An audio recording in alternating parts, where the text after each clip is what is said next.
Today's call is being webcast, and a replay and a transcript will also be made available.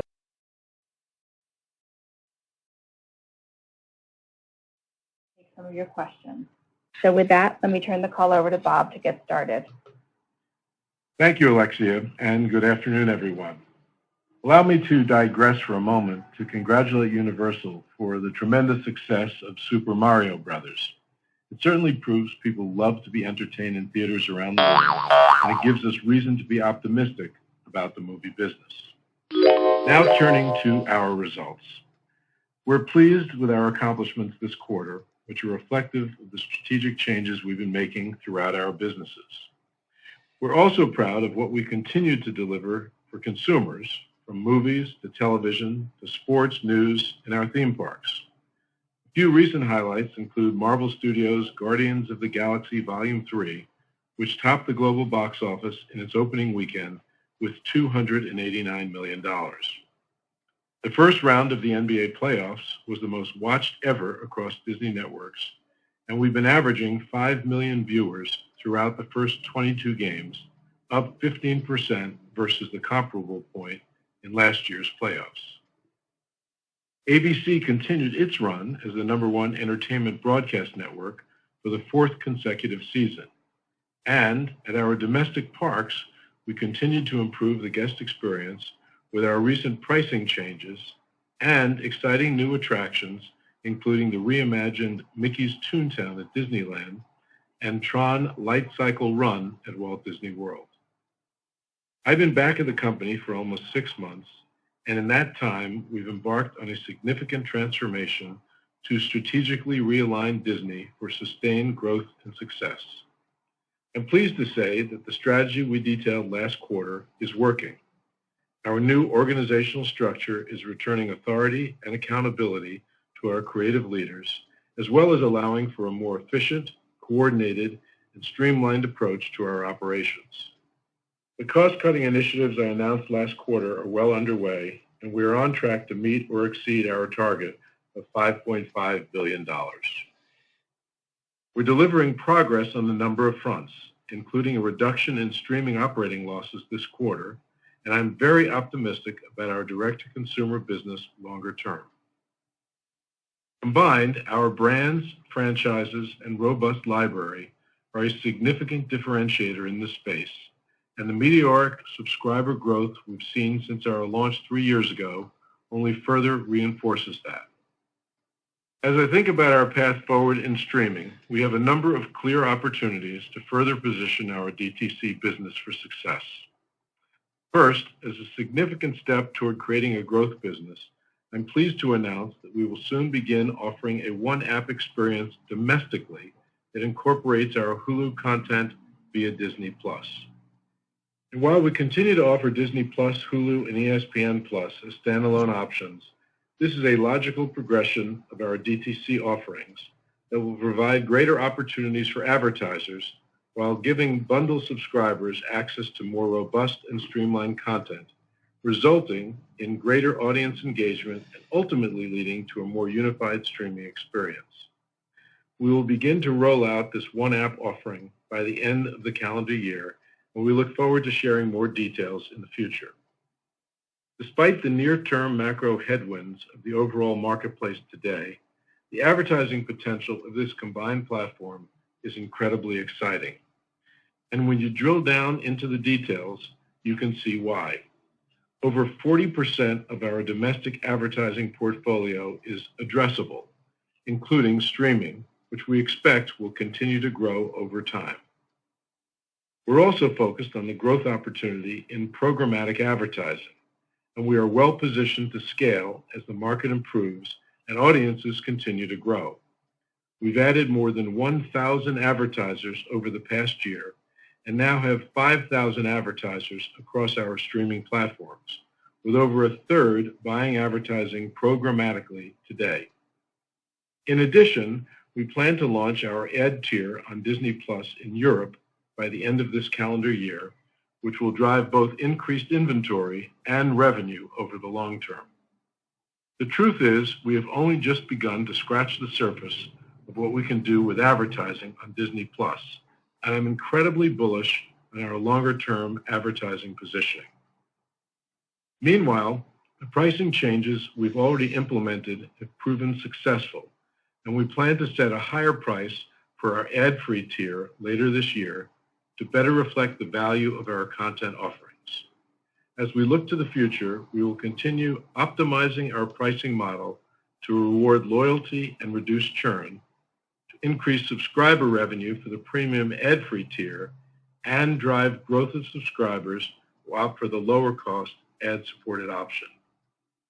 Additionally, I'd like to share a few other key areas where we see opportunities for improvements in our streaming business. First, it's critical we rationalize the volume of content we're creating and what we're spending to produce our content. Second, our legacy platforms enable us to expand our audiences and often augment our potential streaming success, while at the same time allowing us to amortize our content costs across multiple windows. We also need to strike the right balance between our local and global programming, as well as our platform and program marketing. Finally, we must continue calibrating our investments in specific markets, looking at the total addressable market and ARPU prospects, and evaluating the profitability potential. All of these factors combined are why we are confident that we're on the right path for streaming's long-term profitability.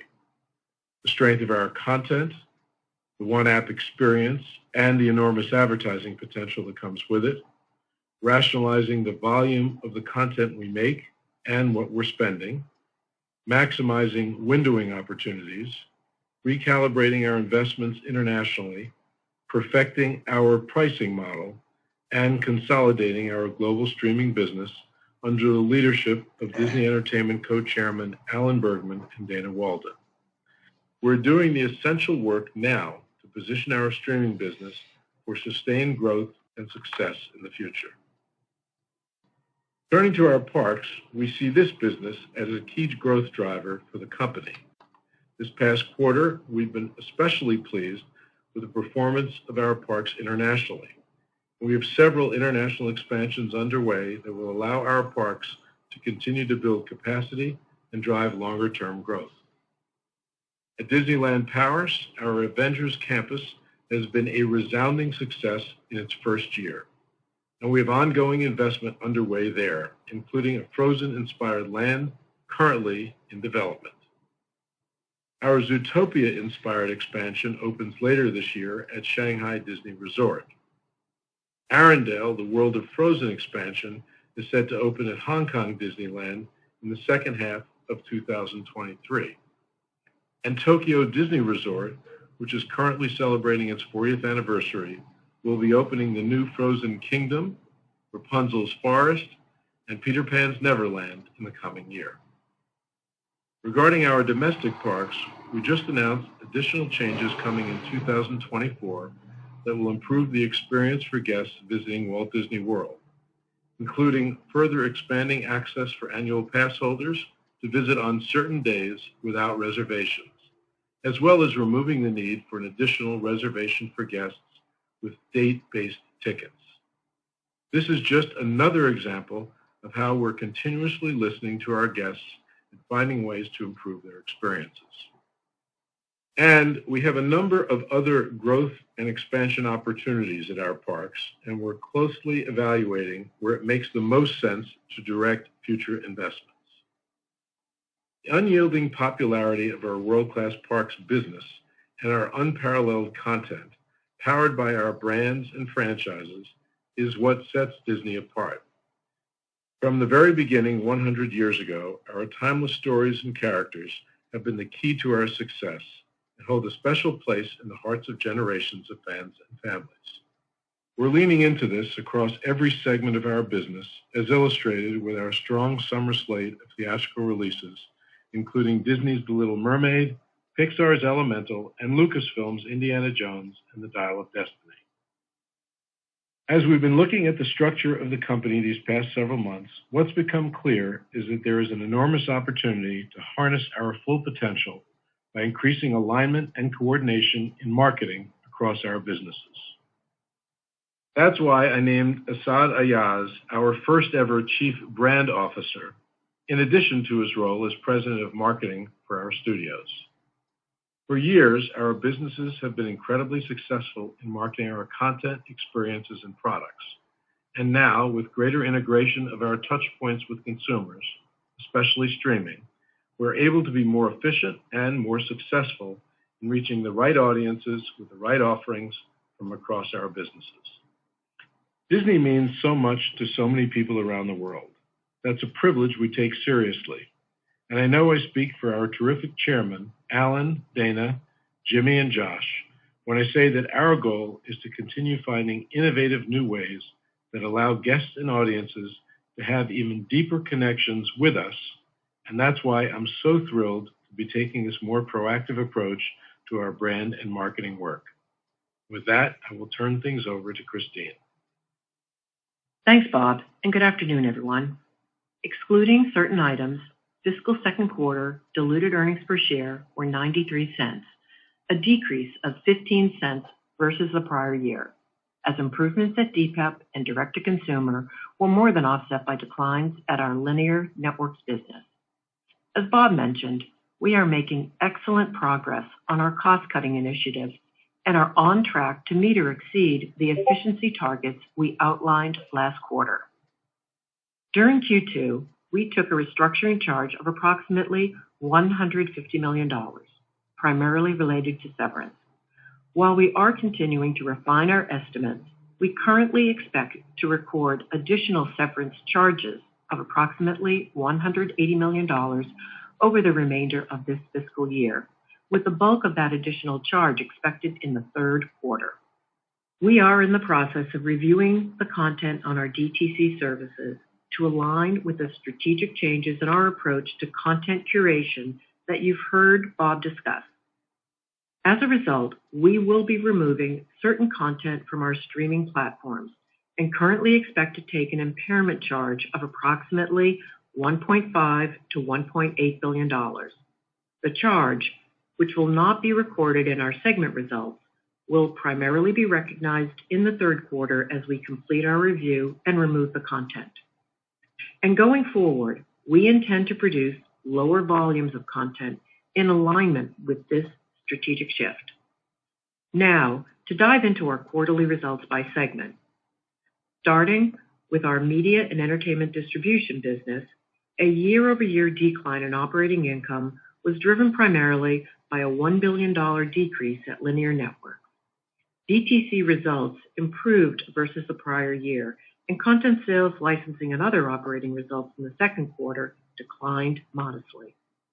At linear networks, results were consistent with guidance given last quarter, driven by decreases of approximately $800 million at our domestic linear networks and $160 million at our international linear networks. Domestic results decreased at both cable and broadcasting.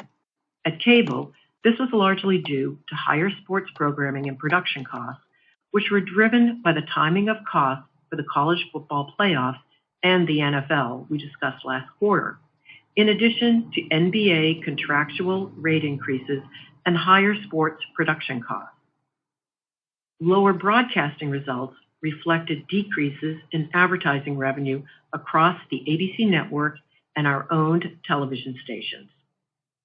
Second quarter domestic linear networks affiliate revenue decreased by 2% from the prior year, driven by a 6-point decline from fewer subscribers, partially offset by 3 points of growth from contractual rate increases. Rate growth was adversely impacted by 1 percentage point from the timing of revenue recognition from certain non-owned TV stations.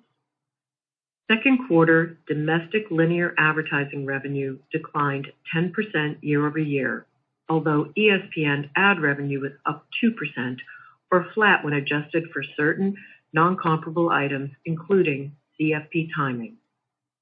The sports advertising marketplace is currently stable, with quarter-to-date ESPN domestic linear cash ad sales pacing up. However, the overall entertainment advertising marketplace has been challenging. While the weakness has moderated somewhat, we anticipate that some softness may continue into the back half of the fiscal year. But as Bob mentioned, we are optimistic about our ability to continue to be a leader in advertising throughout the business cycle, particularly as it relates to our capabilities in addressable and programmatic. And we look forward to sharing more details at our upfront presentation next week. International channels operating income decreased versus the prior year, driven by lower advertising revenue, partially offset by lower programming costs. Moving on to the direct-to-consumer, operating losses improved sequentially by approximately $400 million versus Q1. During the second quarter, Disney Plus core subscribers grew modestly, with over 600,000 net additions. Core international subs increased by close to 1 million. While domestic subs declined slightly in the quarter from continued impacts from the price increase, domestic ARPU increased sequentially by 20%, reflecting strong subscription revenue growth. And while the softness we saw in Q2 domestic Disney Plus net adds may linger into Q3, we do expect core sub growth to rebound in Q4. At ESPN Plus and Hulu, subscribers increased slightly over the prior quarter. ARPU at Hulu was impacted by lower per-subscriber advertising revenue, in line with the comments we made last quarter regarding near-term softness in the addressable advertising space. DTC expenses, including programming and production costs and SG&A, declined in the second quarter versus Q1. Our direct-to-consumer operating results in Q2 outperformed our guidance by about $200 million, due in part to timing shifts of marketing expenses driven by recent slate changes at Disney Plus and Hulu. The shift of some of those costs into the third quarter will contribute to Q3 DTC operating losses widening by approximately $100 million versus Q2. As we have noted before, the path will not be linear, as the strategic changes and improvements we're executing on take time to deliver. But we remain confident in our long-term trajectory, with continued opportunities to further improve results given our content curation strategy, planned price increases, expanding our relationships with our advertisers, and our ongoing disciplined approach to cost. At Content Sales, Licensing, and Other, we generated a $50 million loss in the quarter, a bit shy of our prior guidance that results would be roughly break-even. Lower results in the second quarter versus the prior year were due to a decrease in TV SVOD distribution results, partially offset by improved theatrical distribution results due to the continued success of Avatar: The Way of Water. In the fiscal third quarter, we anticipate this business's operating results will decline by $150 to $200 million versus the prior year, driven primarily by timing of the marketing of theatrical releases, with key titles Elemental and Indiana Jones and the Dial of Destiny not premiering until very late in the quarter. Moving on to Parks, Experiences, and Products, operating income increased by over 20% versus the prior year to $2.2 billion, with increases at both international and domestic parks and experiences, partially offset by lower merchandise licensing results at Consumer Products. Our international parks were a bright spot this quarter, with strong year-over-year operating income growth driven by higher attendance and improved financial results at Shanghai Disney Resort, Disneyland Paris, and Hong Kong Disneyland Resort. At domestic parks and experiences, operating income increased 10% versus the prior year, driven primarily by the continued post-pandemic recovery of our cruise line, partially offset by a comparison to a gain from a real estate sale in the prior year. Q2 domestic parks operating income came in slightly below the prior year, but was still up over 50% versus 2019.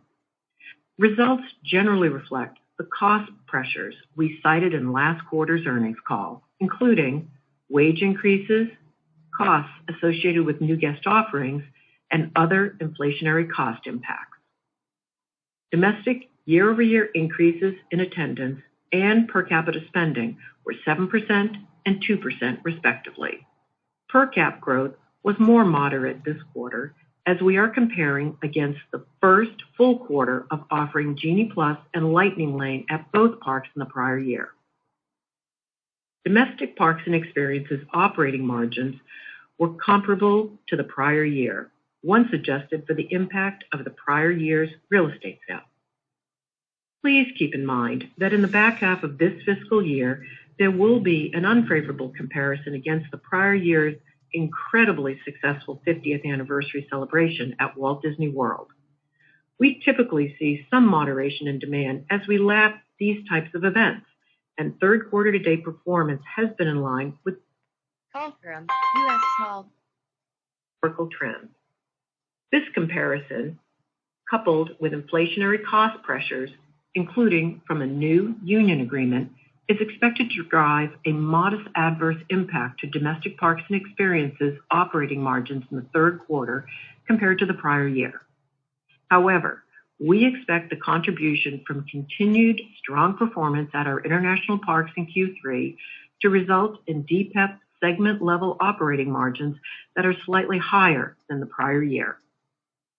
DPEP will continue to be a growth business for our company, and we will manage all of these factors in line with our enduring focus on our guests. Before we conclude, I would like to note a couple of items related to our expectations for the total company this year. For fiscal 2023, cash content spend company-wide is expected to remain roughly comparable to last year, excluding any potential impacts from the writer's strike. And we expect that fiscal 2023 capital expenditures will total approximately $5.6 billion. This is lower than our prior guide of $6 billion, largely due to timing of projects at DPEP, as well as lower technology spend at DMED. We still expect fiscal 2023 revenue and operating income to grow in the high single-digit percentage range. There are still many moving pieces, including macroeconomic factors, the state of the global advertising market, and content timing shifts, which could impact our plans and expectations for the back half of this year. But as Bob mentioned earlier, we are incredibly optimistic about the long-term value creation opportunities that the changes we are currently executing on can generate for our company, and we look forward to keeping you updated on our progress. And with that, I will turn the call over to Alexia for Q&A. Thanks, Christine. As we transition to Q&A, we ask you to please try to limit yourselves to one question in order to help us get as many analysts as possible today. And with that, operator, we're ready for the first question. We will now begin the question and answer session. To ask a question, you may press star then 1 on your telephone keypad. If you are using a speakerphone, please pick up your handset before pressing the keys. To withdraw your question, please press star then 2. And our first question will come from Ben Swinburne of Morgan Stanley. Please go ahead. Thank you. Good afternoon. Bob, I wanted to ask you about what you learned on sort of two topics over the last several months. One is around the price increase on Disney Plus. You've sort of commented that you think it went well. Obviously, we can see the subscriber trends, and you sound optimistic that the company can continue to drive ARPU over time. Maybe you just talk a little bit about what you've seen in the customer base and reaction and engagement that gives you confidence around pricing power for Disney Plus looking ahead. And then a similar question around the cost rationalization and reorg at the company now that you're sort of deep into that. What have you learned about the opportunity, for that to drive better financial results for the company? And Christine sort of teased it that there might be more opportunities to maybe exceed expectations. But do you think there's more to do, I guess, is the short question on the cost side. Thank you very much. Thanks, Ben. On the first question regarding price increases, first, we were pleasantly surprised that the loss of subs due to what was a substantial increase in pricing for the non-ad supported Disney Plus product was de minimis. There was some loss, but it was relatively small. That leads us to believe that we, in fact, have pricing elasticity. With that in mind, I think one of the things that we not only have discovered, but that we believe we have to do is that we've got to widen the delta between the ad-free service and the non-ad supported service, because we clearly would like to drive more subs to the ad-supported service, which we did in the quarter, by the way. The obvious reason, because the ARPU potential of the ad service Disney Plus. And in fact, as we look to this upfront, and after careful and considerable discussion with our sales team led by Rita Ferro, we see that there's going to be a substantial growth in digital advertising in this upfront. I mean, quite substantial. Suggesting, for the obvious reason, because digital advertising is so attractive to advertisers, that there's an opportunity for us to really lean into ad-supported. And again, raising our prices on the ad-free, keeping the prices on the ad-supported relatively modest, maybe perhaps no increases, increasing the delta, driving more subs in a higher ARPU direction. So we're heartened by it, and we're optimistic. And that is one of the strategies that we believe will help lead us ultimately to profitability and growth, along with the second thing that you mentioned, which is the cost rationalization. And I'll tag team with Christine on this. Clearly, we, as she mentioned, we're on a path to meeting or exceeding the $5.5 billion in cost reductions that we mentioned last quarter. That comes in two categories: content spend and SG&A. I'm going to let Christine handle the SG&A, but on the content spend, we said at the time most of that will come starting in 24 and leading and into 25, because we were committed to so much content already in 23. I'll let Christine handle the timing of the SG&A reductions and what potential impact that would have. Clearly, again, the price increases, the pushing more viewers, more subscribers to the ad-supported, and the cost containment are among the things we're doing to get to profitability. Yeah, hi, Ben. I'll just further elaborate on some of the SG&A progress that we've had. And thanks for picking up that I did tease that by saying that we would meet or exceed our targets of $2.5 billion. But, you know, as we've gotten into this, there's been great cooperation throughout the entire company, which has been really rewarding because we're looking at this. And of course, you know, there's the reality of headcount reductions, and we're going through those. But there's also other things that we're finding more and more opportunities on: eliminating redundancies, looking at ways to become more effective by utilizing resources, people and other resources across other businesses. But we're really leaning into all the opportunities. There's technology, which we've also seen a lot of good progress. Some of it will be, and I say some, will be realized in the balance of this year, really at the end of the fiscal year. But the real impact is going to help us in 24. But once again, since we're all into it, I think, once again, having it be company-wide and having, you know, it be something that all of our business leaders have embraced, we're looking for a real comprehensive look throughout the SG&A buckets. And one more thing to add to that, Ben. We launched Disney Plus in many, many markets around the world, including many very low ARPU markets. And not only did we launch in those markets, we spent a lot of money on marketing in those markets, and we spend money on local content. So as we rationalize this business and we head in the direction of profitability, clearly we're looking at opportunities to reduce expenses in those markets where the revenue potential just isn't there. Thanks. Thank you both. Operator, next question. The next question comes from Phil Cusick of JP Morgan. Please go ahead. Hi. Great to see the parks doing so well. Christine, can you dig into the contribution from Shanghai and where that is relative pre-COVID into its potential? And Bob, Florida is such a big part of the value of the company, but you have this political issue that only seems to get more press. It seems like you're stuck with this fight. So how should investors think about the risk, both the near-term and long-term business for Disney? Thank you. Hi, Phil. Let me address our results at Shanghai. They were incredibly positive this quarter. We've been really gratified to see the bounce back from the pandemic closures that we had.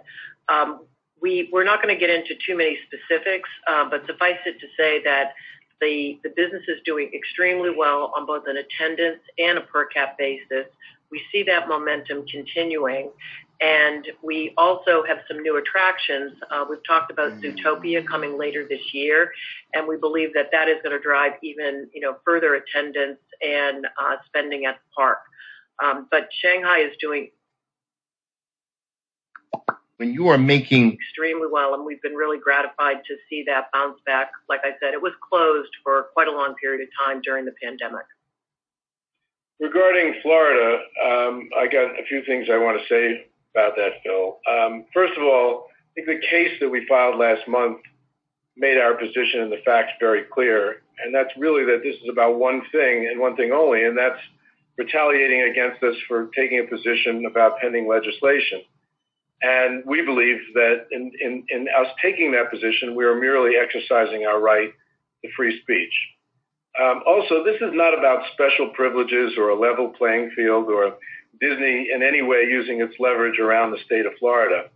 But since there's been a lot said about special districts and the arrangement that we had, I want to set the record straight on that too. There are about 2,000 special districts in Florida, and most were established to foster investment and development, where we were one of them. It basically made it easier for us and others, by the way, to do business in Florida. And we built a business that employs, as we've said before, over 75,000 people and attracts tens of millions of people to the state. So while it's easy to say that the Reedy Creek Special District that was established for us over 50 years ago benefited us, it's misleading to not also consider how much Disney benefited the state of Florida. And we're not the only company operating a special district. I mentioned 2,000. The Daytona Speedway has one. So do the Villages, which is a prominent retirement community, and there are countless others.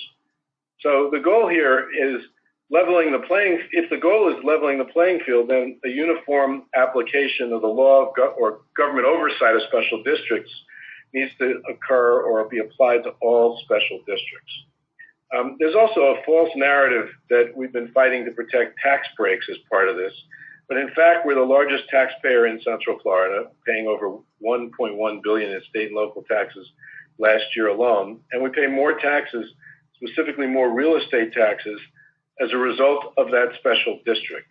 And we all know there was no concerted effort to do anything to dismantle what was once called Reedy Creek Special District until we spoke out on the legislation. So this is plainly a matter of retaliation, while the rest of the Florida special districts continue operating basically as they were. And I think it's also important for us to say our primary goal has always been to be able to continue to do exactly what we've been doing there, which is investing in Florida. We're proud of the tourism industry that we created, and we want to continue delivering the best possible experience for guests going forward. We never wanted, and we certainly never expected, to be in the position of having to defend our business interests in federal court, particularly having such a terrific relationship with the state as we've had for more than 50 years. And as I mentioned on our shareholder call, we have a huge opportunity to continue to invest in Florida. I noted that our plans are to invest $17 billion over the next 10 years, which is what the state should want us to do. We operate responsibly. We pay our fair share of taxes. We employ thousands of people. And by the way, we pay them above the minimum wage, substantially above the minimum wage dictated by the state of Florida. And we also provide them with great benefits and free education. So I'm going to finish what is obviously kind of a long answer by asking one question. Does the state want us to invest more, employ more people, and pay more taxes, or not? Thanks. Thanks, Bob. Operator, next question, please. The next question comes from Michael Nathanson of MoffettNathanson. Please go ahead. Thanks. I have two. Bob, first for you is, what do you think the impact of the slowdown in your DTC content spending will have on global subscriber growth And then what does the move to one app in the U.S. offer as a solution? And Christine, any help on future cash content spending? You said this year is flat. Is this the peak year, and then we start seeing declines from this year? Any help there on future cash content spending will be helpful. Thanks. Michael, when we launched the service, let me remind everyone, it was only 3.5 years ago, so we're still a startup in many ways. The goal was, as you know, global subs, and we wanted to flood the so-called digital shelves with as much content as possible to achieve, obviously, as much sub growth as possible. And now, as we grow the business in terms of the global footprint, we realize that we made a lot of content that is not necessarily driving sub growth, and we're getting much more surgical about what it is we make. So as we look to reduce content spend, we're looking to reduce it in a way that should not have any impact at all on subs. We believe that there's an opportunity for us to focus more on real sub drivers. And one interesting example, and I should also throw marketing in too, where when you make a lot of content, everything needs to be marketed. You're spending a lot of money marketing things that are not going to have an impact on the bottom line except negatively due to the marketing costs. One thing we also know is that our films, those that are released theatrically, big tentpole movies in particular, are great sub drivers. But we were spreading our marketing costs so thin that we were not allocating enough money to even market them when they came on the service, as witnessed by the ones that are coming up, including Avatar, Little Mermaid, Guardians of the Galaxy, Indiana Jones, Elemental, etc., where we actually believe we have an opportunity to lean into those more, put the right marketing dollars against it, allocate more from basically away from programming that was not driving any subs at all. So